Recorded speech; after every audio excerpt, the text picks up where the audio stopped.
Dans nos quartiers, on accueille ce vendredi Luc-François Salvador, bonjour. Vous êtes membre du comité exécutif de Capgemini, président du Country Board de France. Vous êtes sur ce plateau car vous avez signé le manifeste pour la diversité des talents avec aux autres dirigeants. Vous voulez vous attaquer à un chantier gigantesque, c'est l'égalité des chances dans l'école et l'entreprise. On va voir dans un instant un exemple concret dans une des entreprises signataires avec un jeune étudiant. Mais tout d'abord, un mot de ce manifeste. Quand on lit les engagements, on se dit que c'est très ambitieux. Est-ce qu'en tant que dirigeant de Capgemini, vous vous dites qu'il faut un nouveau souffle en France, qu'il faut renouveler les élites ? Je dirais qu'il y a deux dimensions à la réponse à votre question. D'une manière générale, en tant qu'acteur économique, nous avons un devoir d'engagement. C'est un sujet qui ne relève pas simplement de l'État, mais de l'ensemble des acteurs qui peuvent y contribuer. C'est notre responsabilité. Et ensuite, sur le renouvellement des élites, nous sommes dans un monde où les mutations technologiques sont profondes, les modèles économiques changent, les technologies changent, nos aires géographiques s'étendent. La compétitivité est un sujet permanent. Donc oui, il nous faut de plus en plus des jeunes énergies, des potentiels pour porter tous ces messages et ces enjeux. Renouveler les élites, c'est un peu le serpent de mer quand même. En France, on entend parler de ça depuis 10 ans, 20 ans, 30 ans. On pourrait remonter encore au-delà même. C'est jamais fait. Oui et non, je comprends votre propos. Moi, je suis un vivant exemple. Je suis arrivé en France, j'avais 20 ans, j'étais élevé en Afrique du Sud. Je fais partie de ces rares dirigeants du CAC 40 qui n'ont pas le bac. Et pourtant, aujourd'hui, je gère des dizaines de milliers de personnes. J'ai une responsabilité sur plusieurs milliards d'euros.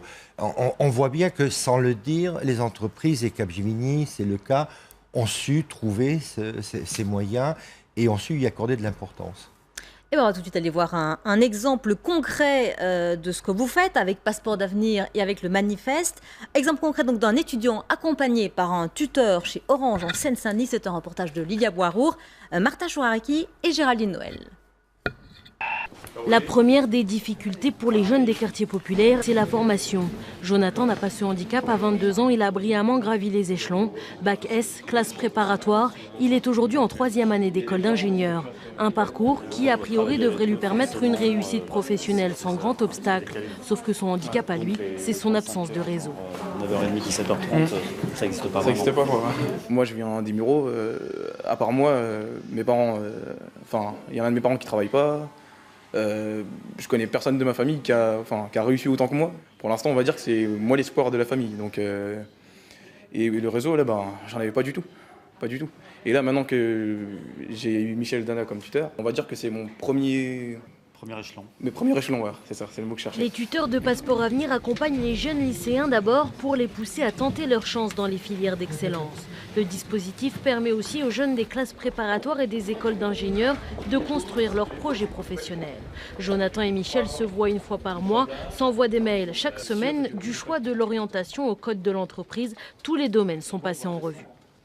Une entreprise, c'est quand même un endroit où on attend un certain nombre de choses, genre arriver à l'heure à un rendez-vous, peut-être écrire une lettre sans trop de fautes d'orthographe, ce genre de choses, quoi. Donc c'est de leur faire prendre conscience que c'est important pour que, quand ils vont être en vraie situation de chercher un emploi ou un stage, ils aient toutes les chances de réussir. Avant, mes CV, ça ressemblait à rien. C'était des CV d'écoliers, j'ai envie de dire. Là, maintenant, ça ressemble à des vrais CV que je peux tout de suite donner à la DRH maintenant, là.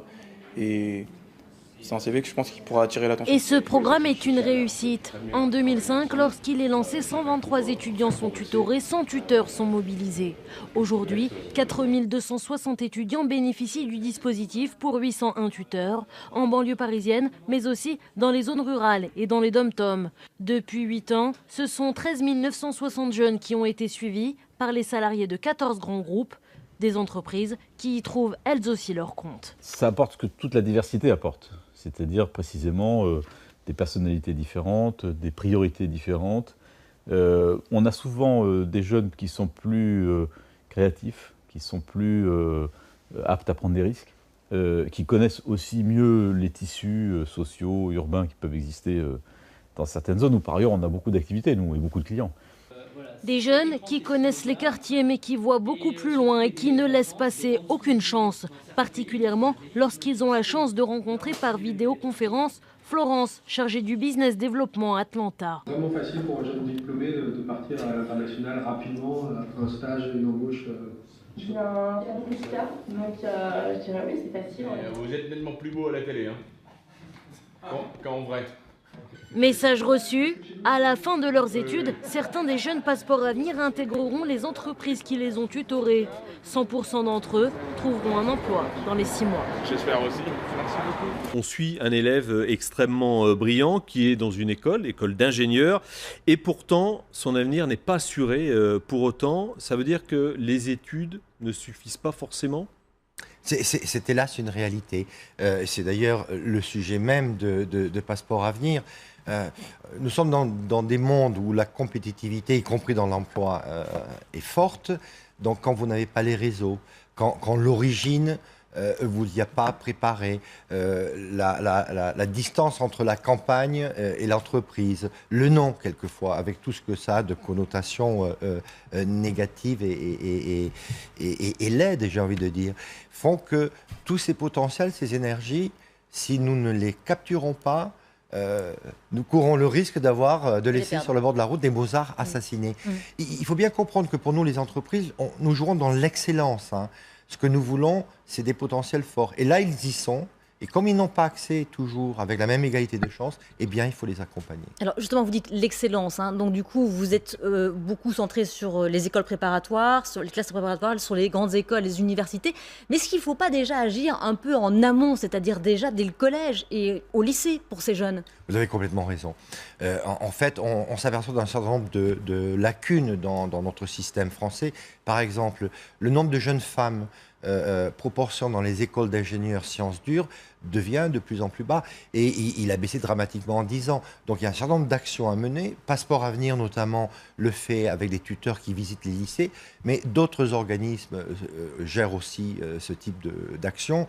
Le Syntec numérique organise à travers Pascaline régulièrement des rencontres avec les jeunes filles en lycée. Et d'une manière générale, nous avons beaucoup de relations avec les écoles et les entreprises se rapprochent de l'enseignement pour justement montrer l'attrait de ces métiers pour ces jeunes. Mais est-ce que vous avez un vivier suffisant pour aller piocher, pardonnez-moi l'expression, mais pour ces jeunes issus de quartiers alors populaires par leur origine sociale, qui ne sont pas dans la norme forcément? Je veux dire, est-ce que les grandes écoles en forment suffisamment? Est-ce que vous en trouvez suffisamment sur le marché? Regardez les chiffres. Tous les ans, sur le marché français, nous voyons apparaître 100 000 jeunes. Sans rentrer dans des études très affinées, on peut imaginer au sein de ces 100 000 jeunes ce qu'il y a comme potentiel, comme réservoir d'énergie. 100 000 jeunes grands, diplômés, hein, pour bien comprendre. Parce qu'ici, on parle souvent des 120 000 qui sortent du système éducatif sans diplôme. Là, il y en a 100 000 qui ont un diplôme bac plus 4, plus 5. Hein, tout à fait. Mais certains jeunes sont en cours de leur cursus éducationnel. Et là, si on n'a pas les mesures et les moyens pour capter tous ces potentiels et les aider à construire leur confiance, à leur faire comprendre ce qu'est le monde de l'entreprise, on court le risque de les laisser sur le côté du fossé.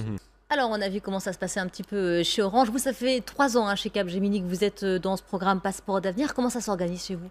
Alors aujourd'hui, nous sommes à peu près à 200 jeunes gens tutorés. Nous avons triplé le nombre de nos tuteurs de 30 à un peu plus de 90 aujourd'hui, avec un objectif d'arriver à 150 à la fin de cette année. On a découvert quelque chose auquel on ne s'attendait pas vraiment, c'est le bonheur du tuteur. Hein, c'est des professionnels qui se voient avec une dimension nouvelle et qui les met en accord avec leurs propres valeurs au sein de l'entreprise. Et ça, c'était quelque chose d'assez beau. Ce sont des mots qu'on n'utilise pas souvent dans l'entreprise, mais j'ai envie de parler d'émotion. Je trouvais très beau de voir ce jeune homme qui exprime son bonheur, sa motivation. Et ce programme Passeport Avenir, on le voit générer ce type d'émotion dans l'entreprise. Et je reprends ce que dit Stéphane, la diversité, c'est la richesse. Nous sommes dans des mondes de plus en plus compétitifs. On a besoin de ces jeunes qui ont du potentiel, qui prennent des risques, qui ont envie de nous amener vers le haut. Donc chacun là-dedans, il trouve son compte. C'est vraiment une opération gagnante-gagnante, y compris pour ceux qui dans l'entreprise gèrent ces programmes. Eh bien, merci beaucoup, Luc-François Salvador, membre du comité exécutif donc, de Capgemini, d'être venu nous voir et nous parler de ce manifeste pour la diversité des talents. Bonne journée à vous. Merci à vous.